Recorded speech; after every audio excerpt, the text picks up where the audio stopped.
क्या कभी आपने सोचा है कि किसी गरीब की बद्दुआ कितनी भयानक हो सकती है?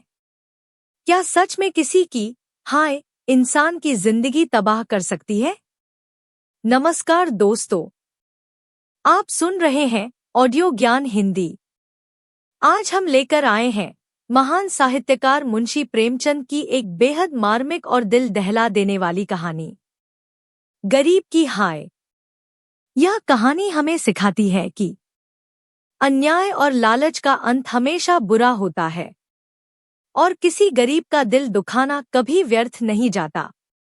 तो आइए सुनते हैं एक ऐसी कहानी जो आपके दिल और सोच दोनों को झकझोर देगी।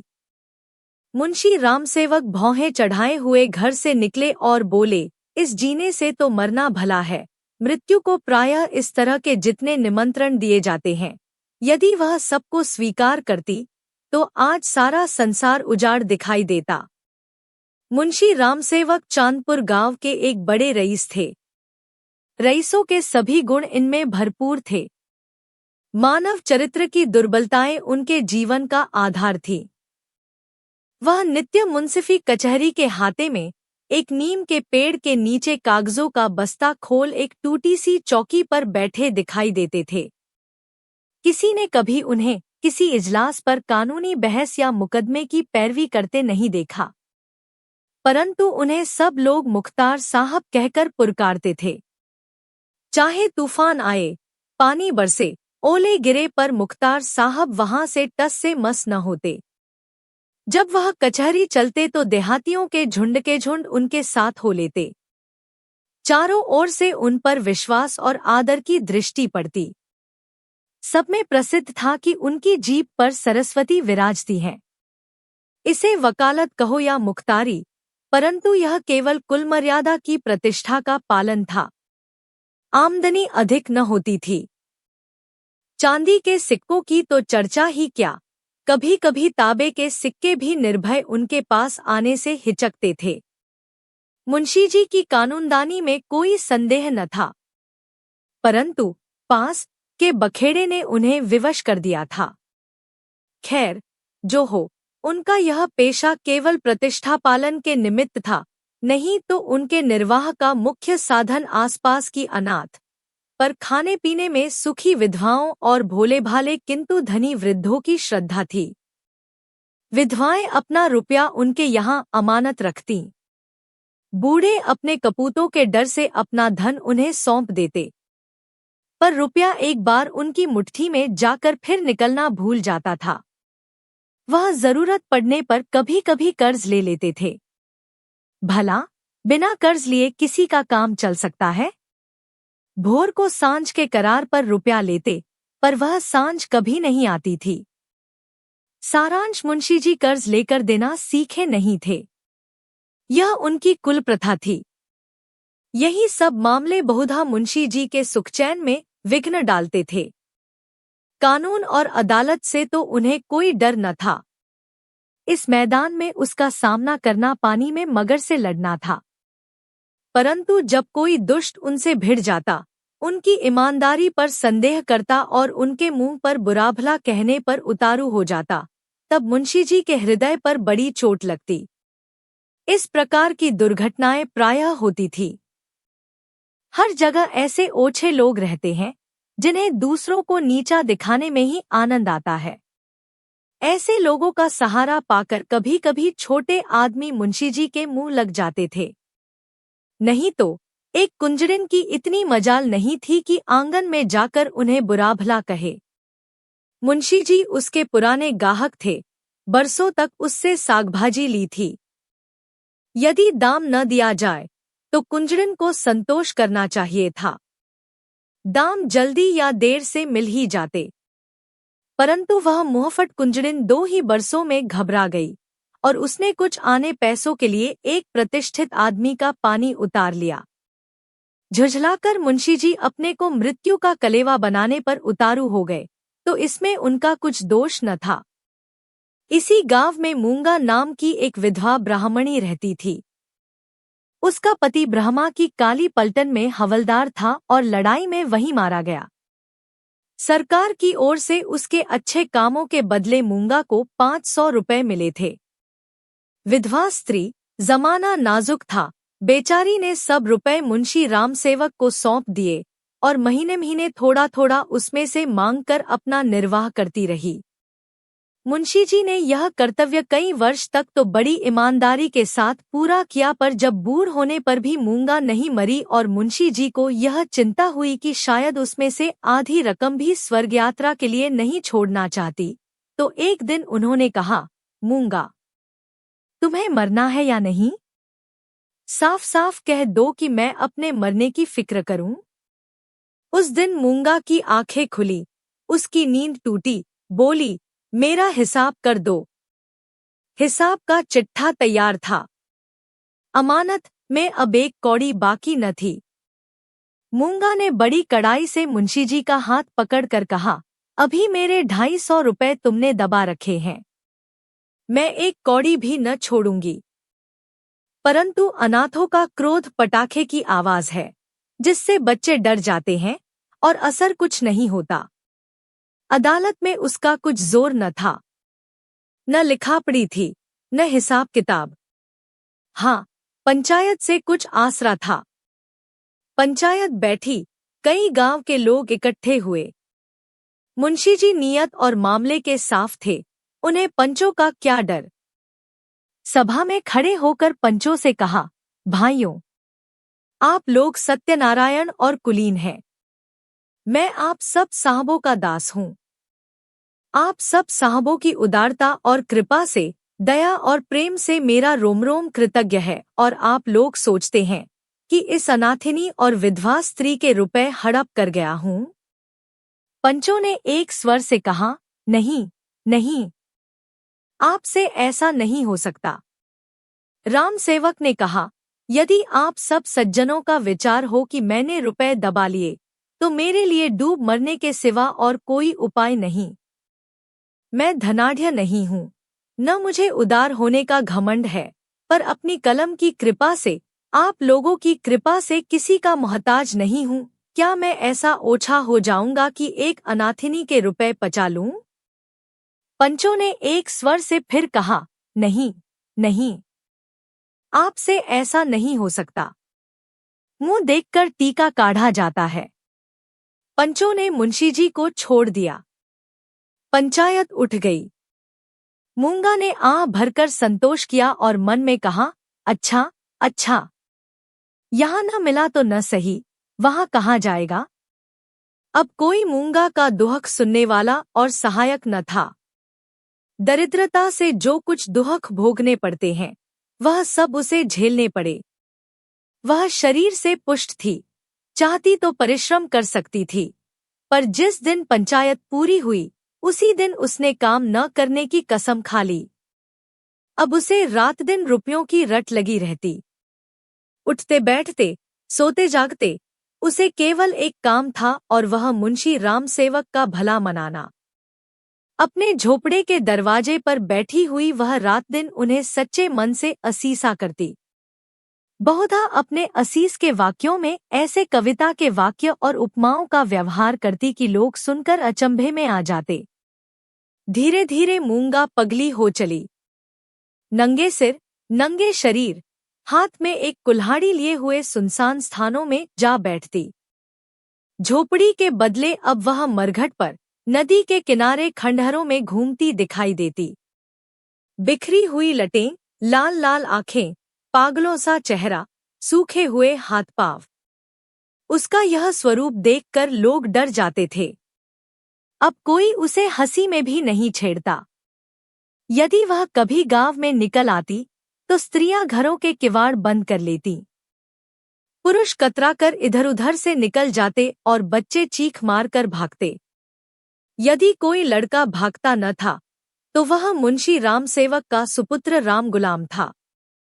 बाप में जो कुछ कोरकसर रह गई थी, वह बेटे में पूरी हो गई थी। लड़कों का उसके मारे नाक में दम था। गांव के काने लंगड़े आदमी उसकी सूरत से चिढ़ते थे, और गालियां खाने में तो शायद ससुराल में आने वाले दामाद को भी इतना आनंद न आता हो। वह मूंगा के पीछे तालियां बजाता, कुत्तों को साथ लिए हुए उस समय तक रहता जब तक वह बेचारी तंग आकर गांव से निकल न जाती। रुपया पैसा होशहवास खोकर उसे पगली की पदवी मिली और अब वह सचमुच पगली थी।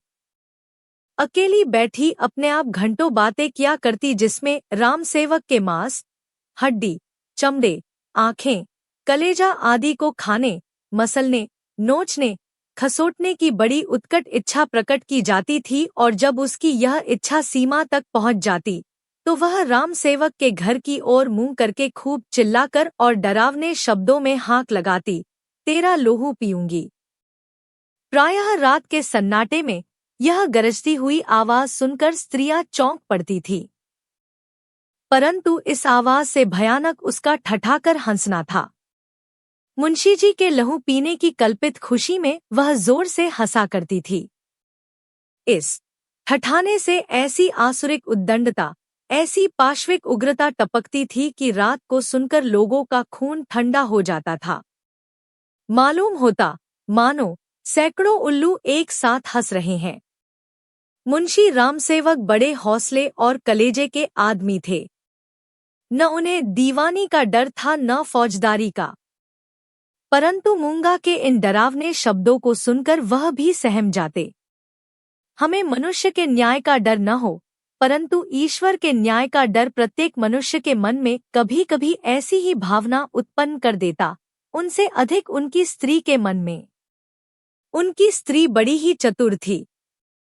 वह उनको इन सब बातों में प्रायः सलाह दिया करती थी। उन लोगों की भूल थी जो लोग कहते थे कि मुंशी जी की जीभ पर सरस्वती विराजती है। वह गुण तो उनकी स्त्री को प्राप्त था। बोलने में वह उतनी ही तेज थी जितना मुंशी जी लिखने में थे, और यह दोनों स्त्री पुरुष प्रायः अपनी अवश दशा में सलाह करते कि अब क्या करना चाहिए। आधी रात का समय था। मुंशी जी नित्य नियम के अनुसार अपनी चिंता दूर करने के लिए शराब के 2-4 घूंट पीकर सो गए थे। यकायक मूंगा ने उनके दरवाजे पर आकर जोर से हाक लगाई, तेरा लहू पीऊंगी, और खूब खिलखिलाकर हंसी। मुंशी जी यह भयावह ठहाका सुनकर चौंक पड़े। डर के मारे पैर थर-थर कांपने लगे। कलेजा धक-धक करने लगा। दिल पर बहुत जोर डालकर उन्होंने दरवाजा खोला, जाकर नागिन को जगाया। नागिन ने झुंझलाकर कहा, क्या है, क्या कहते हो? मुंशी जी ने दबी आवाज से कहा, वह दरवाजे पर खड़ी है। नागिन उठ बैठी, क्या कहती है? तुम्हारा सिर। क्या दरवाजे पर आ गई? हाँ, आवाज नहीं सुनती हो? नागिन मूंगा से नहीं, परंतु उसके ध्यान से बहुत डरती थी, तो भी उसे विश्वास था कि मैं बोलने में उसे जरूर नीचा दिखा सकती हूँ। संभल कर बोली, कहो तो मैं उससे 2-2 बातें कर लूं। परंतु मुंशी जी ने मना किया। दोनों आदमी पैर दबाए ड्योढ़ी में गए और दरवाजे से झांक कर देखा, मूंगा की धुंधली मूरत धरती पर पड़ी थी और उसकी सांस तेजी से चलती हुई सुनाई देती थी। राम सेवक के लहू मांस की भूख में वह अपना लहू और मांस सुखा चुकी थी। एक बच्चा भी उसे गिरा सकता था, परंतु उससे सारा गांव थर-थर कांपता था। हम जीते मनुष्य से नहीं डरते, पर मुर्दे से डरते हैं। रात गुजरी। दरवाजा बंद था, पर मुंशी जी और नागिन ने बैठकर रात काटी। मूंगा भीतर नहीं घुस सकती थी, पर उसकी आवाज को कौन रोक सकता था? मूंगा से अधिक डरावनी उसकी आवाज थी। भोर को मुंशी जी बाहर निकले और मूंगा से बोले, यहाँ क्यों पड़ी है? मूंगा बोली, तेरा लहू पीऊंगी। नागिन ने बल खाकर कहा, तेरा मुंह झुलस दूंगी। पर नागिन के विष ने मूंगा पर कुछ असर न किया। उसने जोर से ठहाका लगाया। नागिन खिसियानी सी हो गई। हंसी के सामने मुंह बंद हो जाता है। मुंशी जी फिर बोले, यहाँ से उठ जा। न उठूंगी। कब तक पड़ी रहेगी? तेरा लहू पीकर जाऊंगी।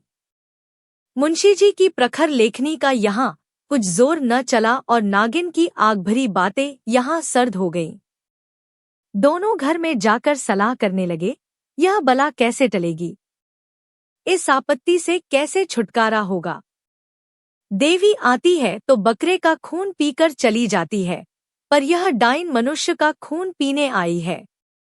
वह खून जिसका अगर एक बूंद भी कलम बनाने के समय निकल पड़ती थी तो अठवारों और महीनों सारे कुनबे को अफसोस रहता और यह घटना गांव में घर घर फैल जाती। क्या वही लहू पीकर मूंगा का सूखा शरीर हरा हो जाएगा? गांव में यह चर्चा फैल गई, मूंगा मुंशी जी के दरवाजे पर धरना दिए बैठी है। मुंशी जी के आगमन में गांव वालों को बड़ा मजा आता था। देखते देखते सैकड़ों आदमियों की भीड़ लग गई। इस दरवाजे पर कभी कभी भीड़ लगी रहती थी। यह भीड़ राम गुलाम को पसंद न थी। मूंगा पर उसे ऐसा क्रोध आ रहा था कि यदि उसका वश चलता तो वह इसे कुएं में ढकेल देता। इस तरह का विचार उठते ही राम गुलाम के मन में गुदगुदी समा गई और वह बड़ी कठिनता से अपनी हंसी रोक सका। आहा! वह कुएं में गिरती तो क्या मजे की बात होती, परंतु यह चुड़ैल यहाँ से टलती ही नहीं, क्या करूं। मुंशी जी के घर में एक गाय थी जिसे खाली दाना और भूसा तो खूब खिलाया जाता, पर वह सब उसकी हड्डियों में मिल जाता, उसका ढांचा पुष्ट होता जाता था। राम गुलाम ने उसी गाय का गोबर एक हाड़ी में घोला और सबका सब बेचारी मूंगा पर उड़ेल दिया। उसके थोड़े बहुत छींटे दर्शकों पर भी डाल दिए। बेचारी मूंगा लथपथ हो गई और लोग भाग खड़े हुए। कहने लगे, यह मुंशी राम गुलाम का दरवाजा है, यहाँ इसी प्रकार का शिष्टाचार किया जाता है। जल्द भाग चलो, नहीं तो अब इससे भी बढ़कर खातिर की जाएगी। इधर भीड़ कम हुई, उधर राम गुलाम घर में जाकर खूब हंसा और खूब तालियां बजाईं।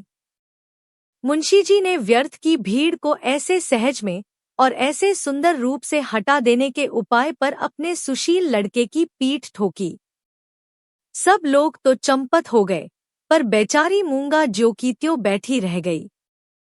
दोपहर हुई, मूंगा ने कुछ नहीं खाया। सांझ हुई, हजार कहने सुने से भी खाना नहीं खाया। गांव के चौधरी ने बड़ी खुशामद की, यहाँ तक कि मुंशी जी ने हाथ तक जोड़े, पर देवी प्रसन्न न हुई। निदान मुंशी जी उठकर भीतर चले गए। वह कहते थे कि रूठने वाले को भूख आप ही मना लिया करती है। मूंगा ने यह रात भी बिना दाना पानी के काट दी। लालाजी और ललाइन ने आज फिर जाग जाग कर भोर किया। आज मूंगा की गरज और हंसी बहुत कम सुनाई पड़ती थी। घरवालों ने समझा, बला टली। सबेरा होते ही जो दरवाजा खोलकर देखा तो वह अचेत पड़ी थी। मुंह पर मक्खियां भिनभिना रही हैं और उसके प्राण पखेरु उड़ चुके हैं। वह इस दरवाजे पर मरने ही आई थी। जिसने उसके जीवन की जमापूंजी हर ली थी, उसी को अपनी जान भी सौंप दी। अपने शरीर की मिट्टी तक उसको भेंट कर दी। धन से मनुष्य को कितना प्रेम होता है। धन अपनी जान से भी ज्यादा प्यारा होता है, विशेषकर बुढ़ापे में। ऋण चुकाने के दिन ज्यों-ज्यों पास आते जाते हैं, त्यों-त्यों उसका ब्याज बढ़ता जाता है। यह कहना यहाँ व्यर्थ है कि गांव में इस घटना से कैसी हलचल मची और मुंशी रामसेवक कैसे अपमानित हुए। एक छोटे से गांव में ऐसी असाधारण घटना होने पर जितनी हलचल हो सकती, उससे अधिक ही हुई। मुंशी जी का अपमान जितना होना चाहिए था, उससे बाल बराबर भी कम न हुआ। उनका बचा खुचा पानी भी इस घटना से चला गया। अब गांव का चमार भी उनके हाथ का पानी पीने का, उन्हें छूने का रवादार न था। यदि किसी घर से कोई गाय खूंटे पर मर जाती है, तो वह आदमी महीनों द्वार भी मांगता फिरता है। न नाई उसकी हजामत बनावे, न कहार उसका पानी भरे, न कोई उसे छुए। यह गोहत्या का प्रायश्चित था। ब्रह्महत्या का दंड तो इससे भी कड़ा है और इसमें अपमान भी बहुत है। मूंगा यह जानती थी और इसीलिए इस दरवाजे पर आकर मरी थी। वह जानती थी मैं जीते जी तो कुछ नहीं कर सकती, मरकर उससे बहुत कुछ कर सकती हूँ। गोबर का उपला जब जलकर खाक हो जाता है, तब साधु संत उसे माथे पर चढ़ाते हैं। पत्थर का ढेला आग में जलाकर आग से अधिक तीखा और मारक होता है। मुंशी रामसेवक कानूनदा थे। कानून ने उन पर कोई दोष नहीं लगाया था।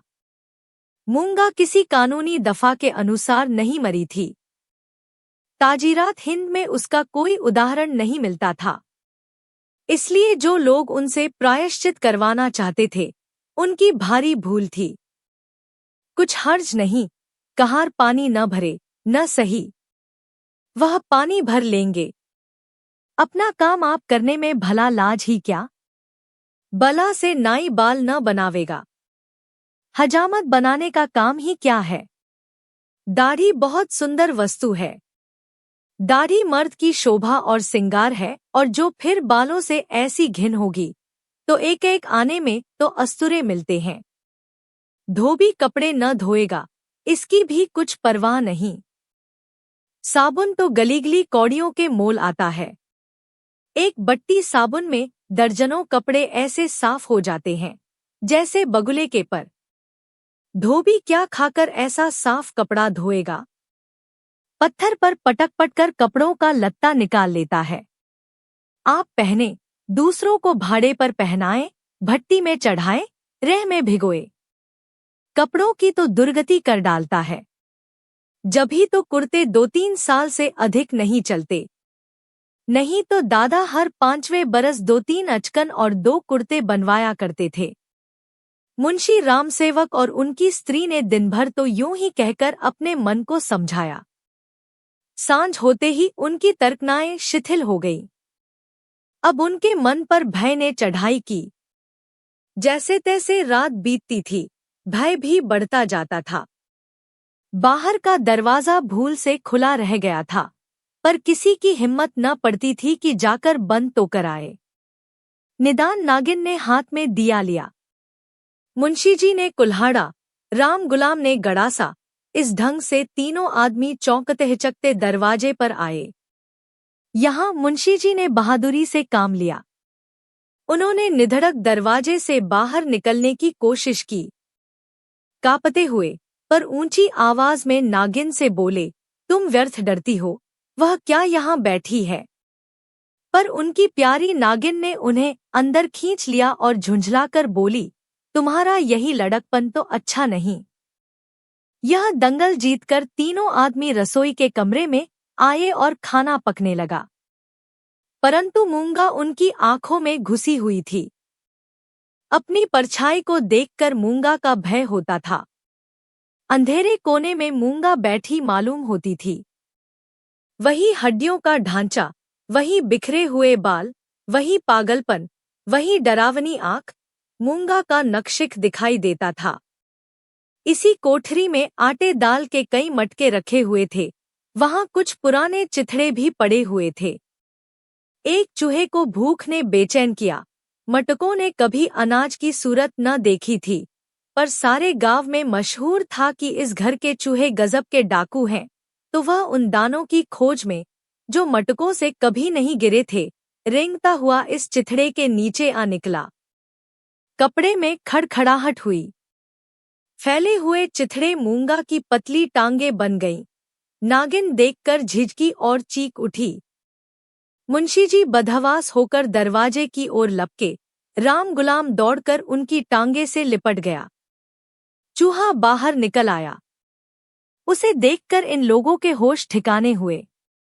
अब मुंशी जी साहस करके मटके की ओर चले। नागिन ने कहा, रहने भी दो, देख ली तुम्हारी मर्दानगी। मुंशी जी अपनी प्रिया नागिन के इस अनादर पर बहुत बिगड़े। क्या तुम समझती हो मैं डर गया? भला डर की क्या बात थी? मूंगा मर गई, क्या वह बैठी है?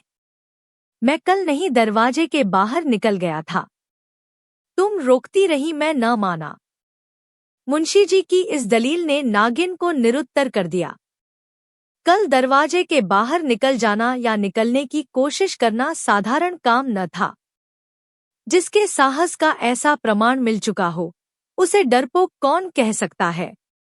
यह नागिन की हठधर्मी थी। खाना खाकर तीनों आदमी सोने के कमरे में आए, परंतु मूंगा ने यहाँ भी पीछा न छोड़ा। बातें करते थे, दिल को बहलाते थे। नागिन ने राजा हरदौल और रानी सारंधा की कहानियां कहीं। मुंशी जी ने फौजदारी के कई मुकदमों का हाल कह सुनाया, परंतु तो भी इन उपायों से भी मूंगा की मूर्ति उनकी आंखों के सामने से न हटती थी। जरा खटखटाहट होती तब तीनों चौंक पड़ते। उधर पत्तियों में सनसनाहट हुई कि इधर तीनों के रोंगटे खड़े हो गए। रहकर एक धीमी आवाज धरती के भीतर से उनके कानों में आती थी, तेरा लहू पीऊंगी। आधी रात को नागिन नींद से चौंक पड़ी। वह इन दिनों गर्भवती थी। लाल लाल आंखों वाली, तेज और नुकीले दांतों वाली मूंगा उसी की छाती पर बैठी हुई जान पड़ती थी। नागिन चीख उठी, बावली की तरह आंगन में भाग आई और यकायक धरती पर चित्त गिर पड़ी। सारा शरीर पसीने पसीने हो गया। मुंशी जी भी उसकी चीख सुनकर चौंके, पर डर के मारे आंखें न खुली। अंधों की तरह दरवाजा टटोलते रहे। बहुत देर के बाद उन्हें दरवाजा मिला। आंगन में आए नागिन जमीन पर पड़ी हाथ-पांव पटक रही थी। उसे उठाकर भीतर लाए, पर रात भर उसने आंखें न खोली। भोर को अकबक बकने लगी। थोड़ी देर में ज्वर हो आया। बदन लाल तवासा हो गया। सांझ होते होते सन्निपात हो आया और आधी रात के समय जब संसार में सन्नाटा छाया हुआ था, नागिन इस संसार से चल बसी। मूंगा के डर ने उसकी जान ली। जब तक मूंगा जीती रही, वह नागिन की फुफकार से सदा डरती रही। पगली होने पर भी उसने कभी नागिन का सामना नहीं किया, पर अपनी जान देकर उसने आज नागिन की जान ली। भय में बड़ी शक्ति है। मनुष्य हवा में एक गिरह भी नहीं लगा सकता, पर इसने हवा में एक संसार रच डाला है। रात बीत गई। दिन चढ़ता आता था, पर गांव का कोई आदमी नागिन की लाश उठाने को आता न दिखाई दिया। मुंशी जी घर घर घूमे पर कोई न निकला। भला हत्यारे के दरवाजे पर कौन जाए? हत्यारे की लाश कौन उठाए? इस समय मुंशी जी का रोबदाब, उनकी प्रबल लेखनी का भय और उनकी कानूनी प्रतिभा एक भी काम न आई। चारों ओर से हारकर मुंशी जी फिर अपने घर आए। यहाँ उन्हें अंधकार ही अंधकार दिखता था। दरवाजे तक तो आए, पर भीतर पैर नहीं रखा जाता था। न बाहर ही खड़े रह सकते थे। बाहर मूंगा थी, भीतर नागिन। जी को कड़ा करके हनुमान चालीसा का पाठ करते हुए घर में घुसे। उस समय उनके मन पर जो बीतती थी, वही जानते थे। उनका अनुमान करना कठिन है। घर में लाश पड़ी हुई, न कोई आगे न पीछे। दूसरा ब्याह तो हो सकता था। अभी इसी फागुन में तो 50वां लगा है, पर ऐसी सुयोग्य और मीठी बोली वाली स्त्री कहाँ मिलेगी? अफसोस, अब तगादा करने वालों से बहस कौन करेगा? कौन उन्हें निरुत्तर करेगा? लेन देन का हिसाब किताब कौन इतनी खूबी से करेगा? किसकी कड़ी आवाज तीर की तरह तगादेदारों की छाती में चुभेगी? यह नुकसान अब पूरा नहीं हो सकता। दूसरे दिन मुंशी जी लाश को एक ठेलेगाड़ी पर लादकर गंगाजी की तरफ चले। शव के साथ जाने वालों की संख्या कुछ भी न थी। एक स्वयं मुंशी जी, दूसरे उनके पुत्र रत्न राम गुलाम जी। इस बेइज्जती से मूंगा की लाश भी नहीं उठी थी। मूंगा ने नागिन की जान लेकर भी मुंशी जी का पिंड न छोड़ा।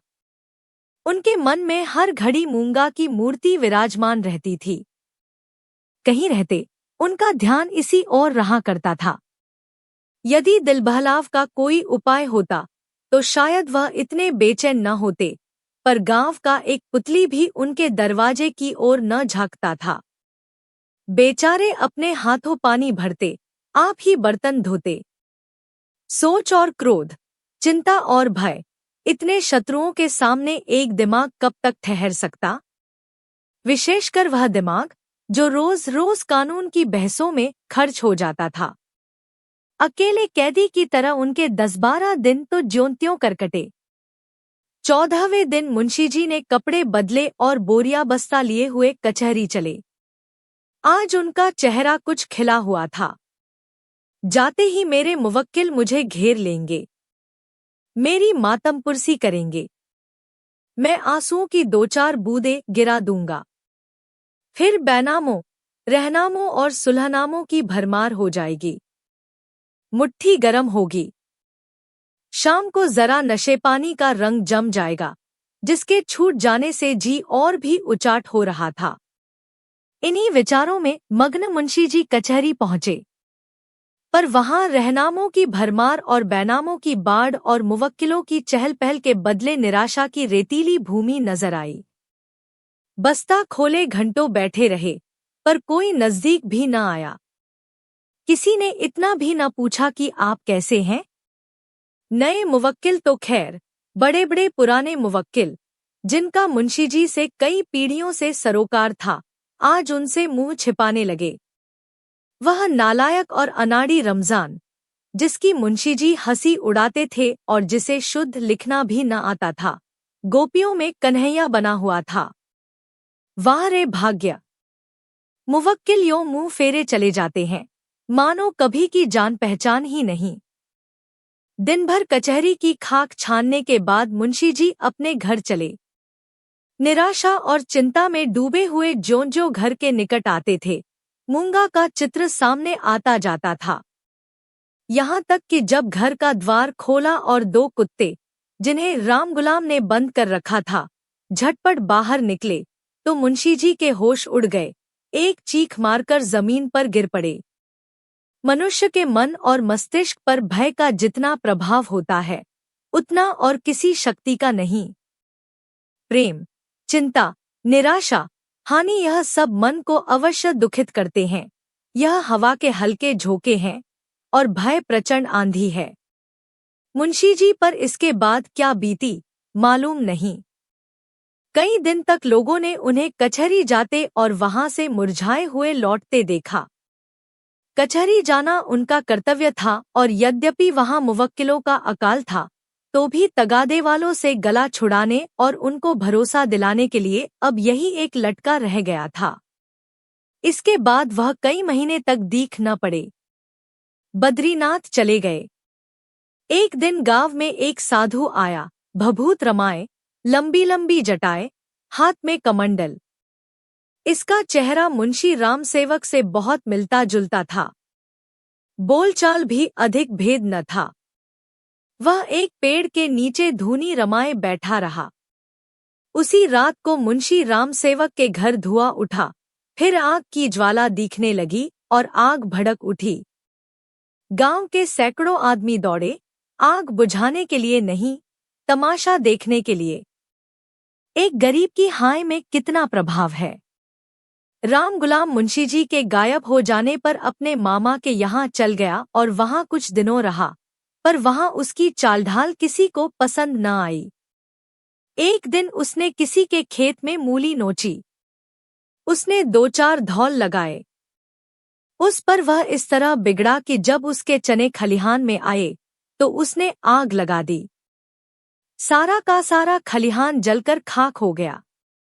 हजारों रुपयों का नुकसान हुआ। पुलिस ने तहकीकात की, राम गुलाम पकड़ा गया। इसी अपराध में वह चुनार के रिफॉर्मेटरी स्कूल में मौजूद है। तो दोस्तों, यह थी मुंशी प्रेमचंद की मार्मिक कहानी, गरीब की हाय। इस कहानी से हमें यही सीख मिलती है कि किसी गरीब या कमजोर व्यक्ति का हक मारना बहुत बड़ा पाप है और उसकी बद्दुआ से बच पाना लगभग असंभव होता है। आपको यह कहानी कैसी लगी, हमें कमेंट में जरूर बताएं। वीडियो पसंद आए तो लाइक करें और ऐसे ही बेहतरीन हिंदी कहानियों के लिए ऑडियो ज्ञान हिंदी को सब्सक्राइब करना न भूलें। धन्यवाद। फिर मिलेंगे एक नई कहानी के साथ।